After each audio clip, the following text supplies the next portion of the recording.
Okey. Tuan Haji, bila Nick Allen ni dah jadi apa, bukan nak kata apa macam mana? Gempak seluruh negara. Ya, saya. Daripada kisah hidup peribadi dia, kita bukan nak tahu kisah hidup peribadi sesiapa, Hmm. dan sehinggalah membawa kepada keputusan Mahkamah Persekutuan. Hmm. Ada yang kata macam ni. Ada yang mempolitikkan keputusan itu. Ada yang kata begini. Ini betul, ini tak betul, itu tak betul. Apa sebenarnya, Haji, isu yang betul-betul yang berbangkit dalam kes Nick Allen ini, Tuan Haji? Hmm. Silakan, Tuan Haji. Ya, terima kasih Saudara Fazli dan para penonton. Pertama sekali, memanglah Mm-mm. secara tepat dinyatakan sejak lewat-lewat ni, Mm-mm. iaitu sejak keputusan Mahkamah Persekutuan diberi pada hari Jumaat yang lalu, Mm-mm. 9 hari bulan Februari. Dan in fact, lebih kurang sebulan, 2 bulan sebelum itu pun, Mm-mm. kes berkaitan Nick Allen ni telah pun menarik perhatian ramai orang. Sama ada dari sudut yang sihat maupun ada dari sudut yang tidak begitu sihat. Tapi soal pokok di sini, ramai yang tidak begitu memahami apa sebenarnya isu yang berbangkit dalam kes Nick Allen dan anaknya yang membawa tindakan terhadap kerajaan negeri Kelantan.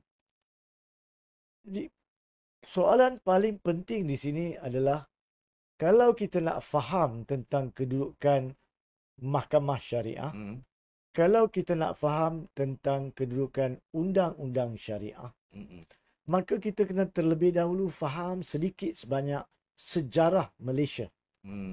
Pembentukan Malaysia sebelum daripada merdeka dan sehinggalah sekarang. Baru kita akan dapat bayangkan apa sebenarnya isu ini. Jadi untuk ringkaskan bahagian sejarah ini yang relevan kepada isu perbincangan kita, kita kena faham sebelum Persekutuan Tanah Melayu ditubuhkan, kesemua negeri yang menjadi negeri di dalam negara Malaysia sekarang ni merupakan negara mereka sendiri pada masa itu. Iaitu kita khususkan pada masa jajahan British lah. Jadi mereka ni sebenarnya merupakan negara tersendiri. Raja mereka, sultan mereka memerintah wilayah dan taklukan mereka sendiri. Contoh macam Perak, negara Perak. Negara Perak. Johor, negara Johor. Kelantan, negara Kelantan. Kedah dan sebagainya. Jadi setiap negara tersebut, saya sebut negara untuk rakyat faham bahawa mereka berbentuk negara pada masa itu. Walaupun antara mereka yang berhijrah dari satu tempat ke satu tempat memanggil kawasan itu mungkin negeri, tapi dari segi konsep ianya adalah bentuk satu negara yang berdaulat, mempunyai undang-undang mereka sendiri, mempunyai rakyat mereka sendiri, raja mereka memerintah kawasan dan taklukan mereka. Jadi pada masa itu, yakni sebelum British masuk pun, undang-undang yang terpakai pada masa itu adalah undang-undang Islam dan adat resam orang Melayu. Apabila British masuk, maka dibawa masuk undang-undang yang kita panggil, yang kita kenali sebagai common law, yang kemudiannya telah pun dijadikan sebagai akta dan undang-undang bertulis selepas daripada itu. Tetapi pada masa itu sekalipun, sama ada di negeri-negeri Selat, sama ada di negeri-negeri bersekutu ataupun negeri-negeri tidak bersekutu, yang mana ada penglibatan British secara langsung ataupun tidak langsung, Islam dan adat resam Melayu tidak dicampuri oleh British. Ditinggalkan untuk diurus tadbir oleh pihak istana, sultan dan raja. Jadi selepas itu, apabila Malaysia merdeka, kesemua negeri ini berbesar hati untuk menyerahkan kedaulatan mereka supaya negeri mereka menjadi sebahagian daripada Persekutuan Tanah Melayu pada masa kita merdeka 1957 dan kemudian dia menjadi Malaysia apabila bercantum dengan Sabah dan Sarawak dan pada peringkat awal dengan Singapura yang kemudian telah keluar untuk menjadi Malaysia. Jadi berbesar hati mereka ini untuk menyerahkan daulat mereka pada negeri untuk persekutuan mentadbir daripada pada masa itu Kuala Lumpur, sekarang Putrajaya. Right? Jadi ini kita kena faham. Pada masa yang sama, memandangkan Islam dan Melayu diletakkan pada sultan-sultan daripada zaman sebelum British dan zaman British, maka isu Islam ni disimpan secara khusus untuk negeri. Persekutuan tak masuk campur. Jadi apabila kita merdeka, kita ada undang-undang tertinggi negara, iaitu Perlembagaan Persekutuan Tanah Melayu. Sekarang ni Perlembagaan Persekutuan. Dan Perlembagaan Persekutuan ni mengatur cara tadbir urus negara. Di mana konsep tadbir urus antara persekutuan dan negeri dinyatakan dengan agak terperinci. Apakah dia kuasa federal? Yang ni bila sebut federal, persekutuan lah. Apakah kuasa state atau negeri? Dinyatakan. Dan kita juga kena faham di sini, ada 3 cabang arus tadbir negara. Eksekutif, iaitu yang mentadbir negara. Kerajaan pusat, dan di negeri, kerajaan negeri. Itu satu. Yang kedua adalah legislature ataupun legislatif. Cabang yang menggubal undang-undang. Untuk persekutuan adalah parlimen. Untuk negeri adalah Dewan Undangan Negeri. Dan yang ketiganya adalah mahkamah.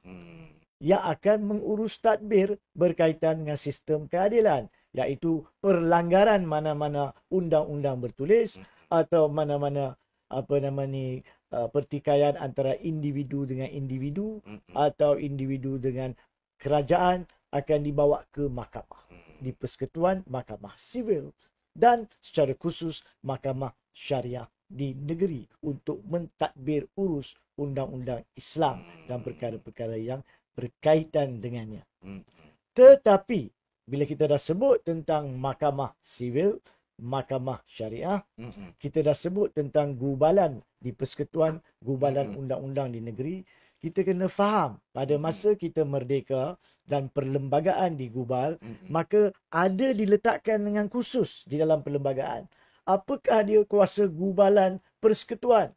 Ini parlimen boleh buat. Apakah dia kuasa gubalan negeri? Ini negeri boleh buat.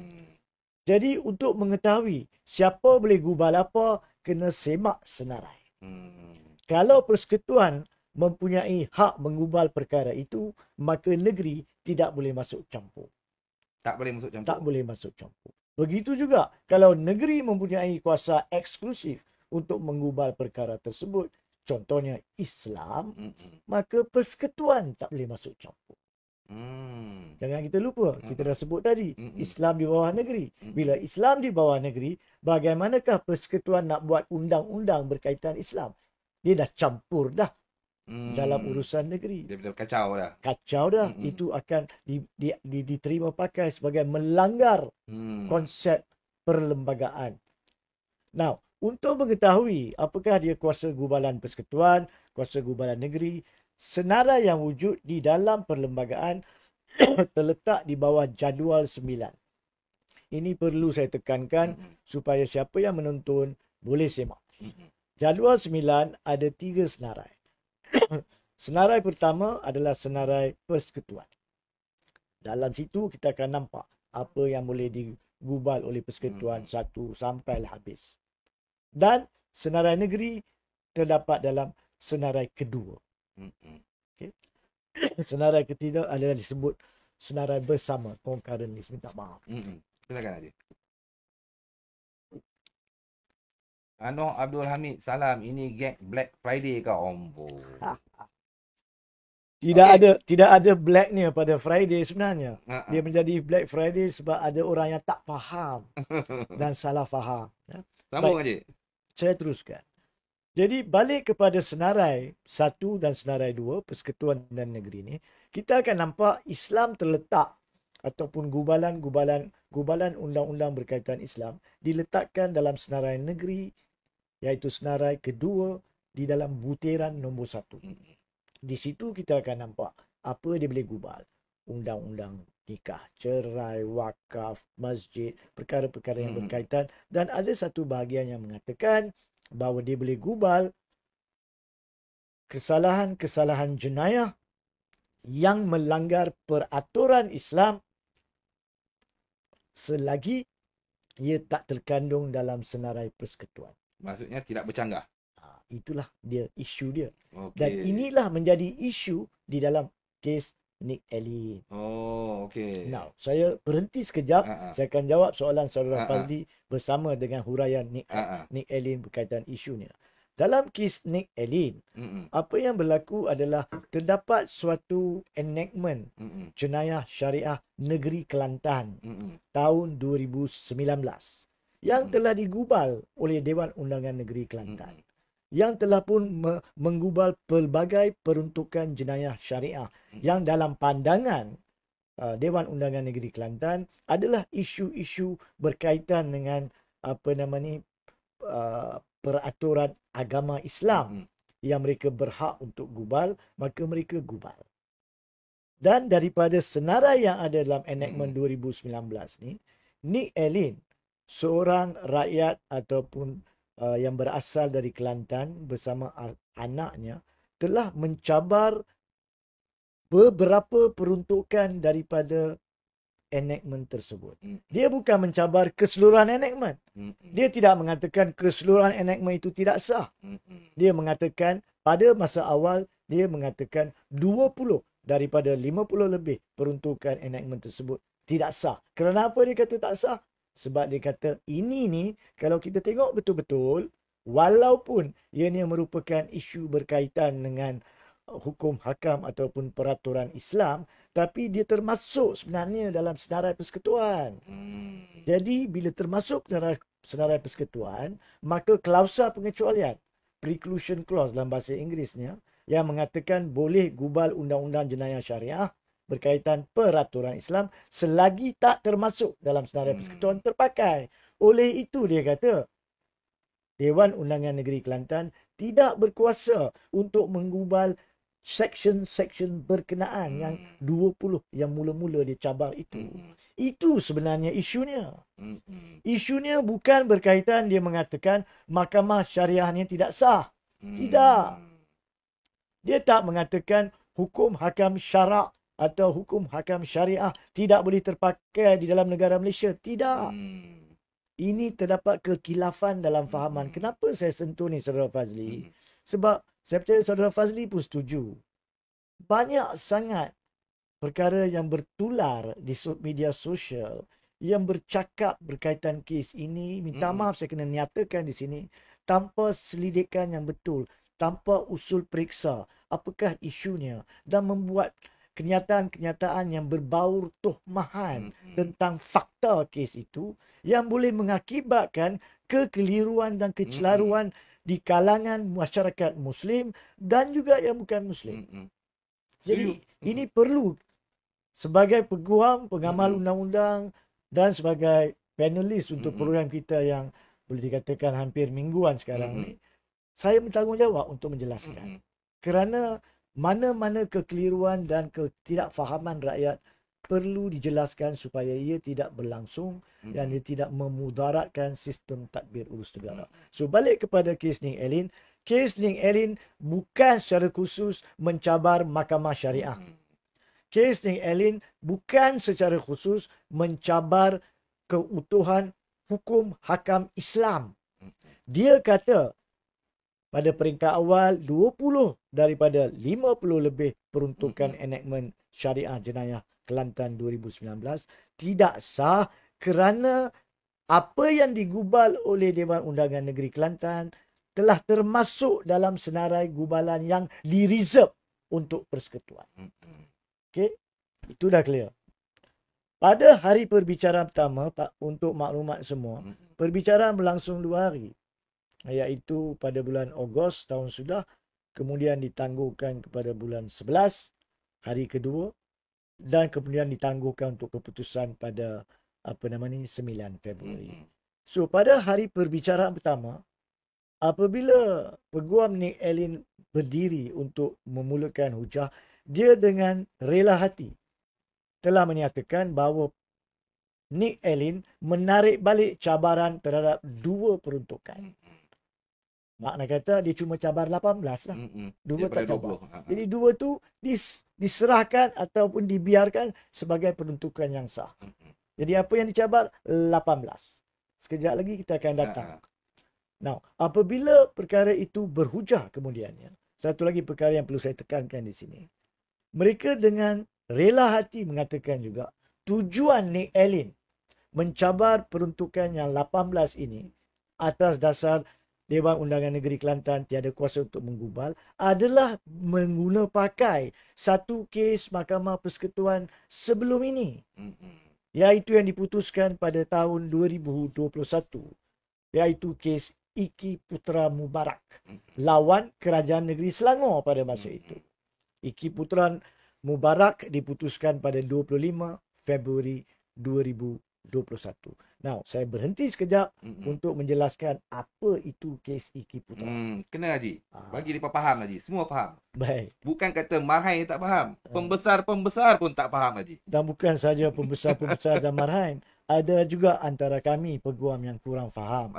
Sebab mereka tidak terlibat secara khusus dalam kes tersebut. Ya. Ataupun dalam pengendalian kes Nick Allen untuk mengetahui latar belakang. Baik. Iki Putra ni adalah di mana seorang yang bermastautin di Selangor telah pun ditangkap dan kemudiannya dituduh atas cubaan meliwat di bawah Undang-Undang Jenayah Syariah Selangor.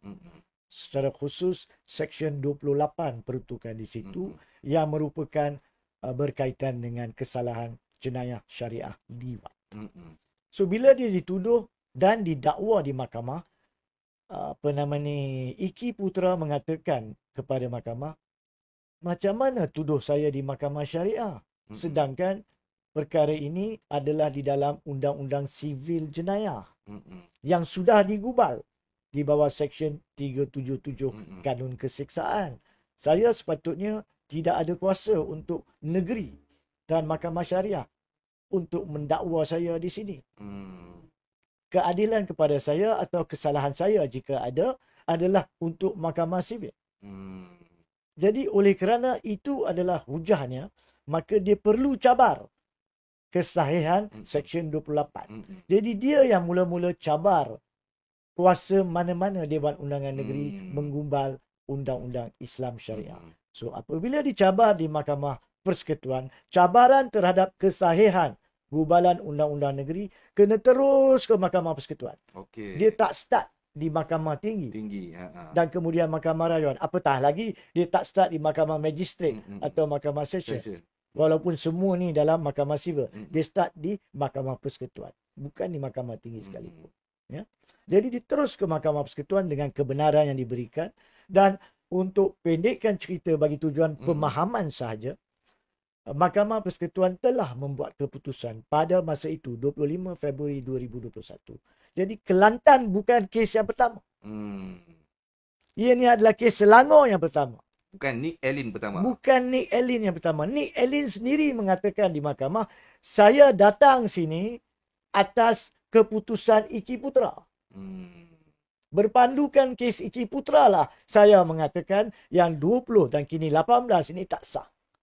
Jadi bagaimanakah rakyat semua salah faham? Seolah-olah Nick Allen adalah orang yang mencabar kuasa gubalan negeri. Yang mula-mula cabar adalah Iki Putra Mubarak. Di Selangor. Jadi bila dicabar di sana, Mahkamah Persekutuan mengatakan, betul. Walaupun liwat sememangnya adalah undang-undang di bawah perintah Islam, tetapi kita sudah ada di bawah undang-undang sivil yang dirizabkan kepada Persekutuan sebagai undang-undang jenayah sivil di bawah butiran 4 senarai 1, itu kuasa federal. Dan bukan saja itu kuasa federal, undang-undangnya pun sudah ada di bawah Seksyen 377 C dan D. So, bandangkan sudah ada di situ, walaupun ini merupakan juga kesalahan syariah Islam, tapi tidak boleh digubal oleh undang-undang negeri. Jadi itu keputusannya. Now, di sini saya perlu nyatakan juga ya, untuk penjelasan yang lebih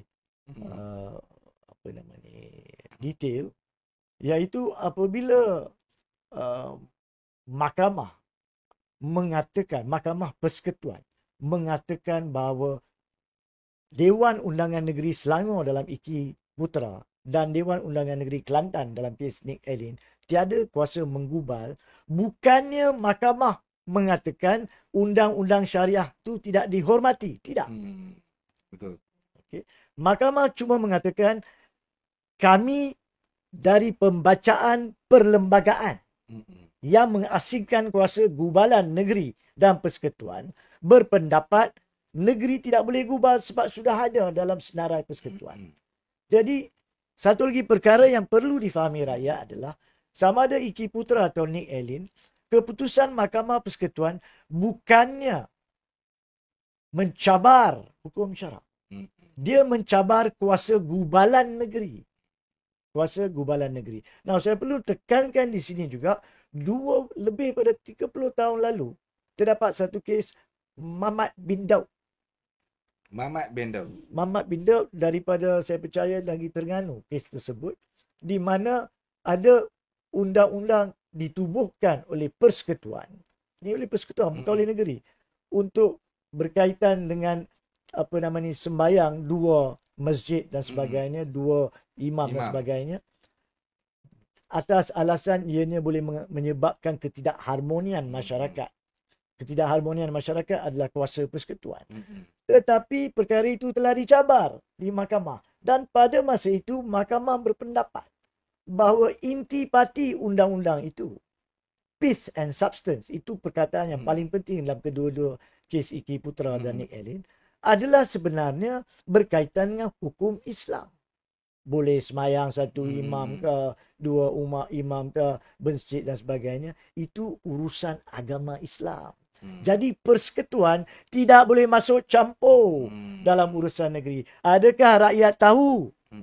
Tak tahu saya rasa. Berdekad yang lalu ada keputusan Mahkamah Persekutuan yang mengisytiharkan gubalan undang-undang persekutuan berkaitan dengan urusan agama Islam sebagai tidak sah, di mana persekutuan tiada kuasa. So sekarang ini Iki Putra dan Nick Allen pada hari Jumaat seminggu yang lalu mengatakan Dewan Undangan Negeri tidak mempunyai kuasa kerana mencampuri senarai persekutuan. Jadi janganlah pada bila-bila masa menganggap mana-mana mahkamah persekutuan cuba nak mencampuri atau menghadkan isu syariah. Masalah di sini bukan undang-undang syariah. Masalah di sini bukan undang-undang sivil. Masalah di sini bukan mahkamah sivil maupun mahkamah syariah ataupun mahkamah persekutuan yang tertinggi ini. Masalah di sini adalah cara dan gaya bagaimana senarai itu dinyatakan, iaitu klausa pengecualian, dan bagaimana ianya perlu ditakrifkan. Mahkamah Persekutuan sebagai mahkamah tertinggi mempunyai kuasa untuk memberi tafsiran, takrifan setiap perkataan dalam perlembagaan maupun akta dan enactment. So dia kena buat kerja dia. Kerja dia dengan amanah, dengan ikhlas. Sebab di akhirat pun dia kena jawab sama ada dia menipu diri dia ataupun tidak. Betul. Jadi dia baca dan dia bagi takrifan melalui konsep, cara dan gaya takrifan dibuat. Prinsip-prinsip takrifan pun ada. Jadi dia terikat dengan perkara ini. Jadi masalah dalam kes-kes ini dan Nick Allen adalah isu berkaitan kandungan perlembagaan. Kita akan sentuh. Jadi ini di peringkat awal, rakyat kena faham apa dia isu sebenar dalam kes Nick Allen, supaya tidak akan ada nak menuding jari bahawa hukum syarak sekarang ni tidak boleh dipakai. Saya akan jelaskan semua ni kemudian.